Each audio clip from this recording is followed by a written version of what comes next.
শ্যামলী আর অনিকেত কোন গোপনে মন বেসেছে ধারাবাহিকটিকে জমিয়ে রেখেছিল। ধারাবাহিকে যারা নিয়মিত দর্শক তারা জানেন গল্পে কিঞ্জল চরিত্রটি শুরু থেকেই গুরুত্বপূর্ণ ছিল। অনিকেতের ভাই কিঞ্জল চরিত্রে অভিনয় করেছিল অভিনেতা উদয় প্রতাপ সিং। গল্পে দেখানো হয় কিঞ্জল মারা গেছে, তারপর থেকে উদয়কে আর দেখা যায়নি। তবে এবার সে ফিরছে, তবে মুখ বদল হয়ে। এবার থেকে স্বরূপ দেখে এই ধারাবাহিকে কিঞ্জলের ভূমিকায় দেখা যাবে। জি বাংলার আনন্দে ধারাবাহিকে দেখা গেছে তাকে এর আগে। এবার কোন গোপনে মন বেসেছে ধারাবাহিকে ফিরছে স্বরূপ। তবে তার ফেরার পরপরই ধারাবাহিকের নির্মাতারা আরও একটা বড় সিদ্ধান্ত নিল।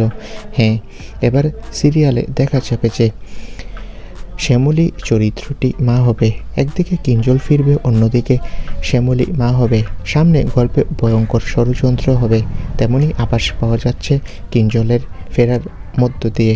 তো বন্ধুরা, তোমরা কে কে এই চমকগুলো সিরিয়ালে দেখার জন্য মুখিয়ে রয়েছো কমেন্ট করে জানাও, আর আমাদের চ্যানেলটি সাবস্ক্রাইব করে রাখো। ধন্যবাদ।